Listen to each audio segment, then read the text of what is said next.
আসসালামু আলাইকুম বন্ধুরা, দীর্ঘদিন পর আরো একটি নতুন ভিডিও নিয়ে চলে আসলাম। তো এটা একটা বাথরুমের ওয়ারিং। আপনারা দেখতে পাচ্ছেন একসাথে তিনটি পাইপ উঠেছে। একটি হচ্ছে গিজারের, একটি হচ্ছে টয়লেটের পানির লাইন, অন্যটি হচ্ছে রান্নাঘরের পানির লাইন।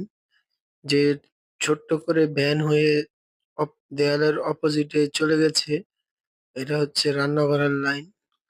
আর এখানে দেখতে পাচ্ছেন ঝর্ণা। আর এটা হচ্ছে আমাদের কিচেন ঘর, রান্নাঘর।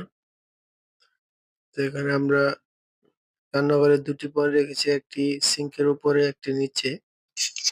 আর ফ্লোরে আমরা ফ্লোর ট্রাপ দিয়ে কাজ করেছি, যেহেতু নিচে ফল ছাদ নেই, উপর দিয়ে কাজটি করতে হয়েছে। এই জন্য আমরা ফ্লোর ট্রাপটি ব্যবহার করেছি।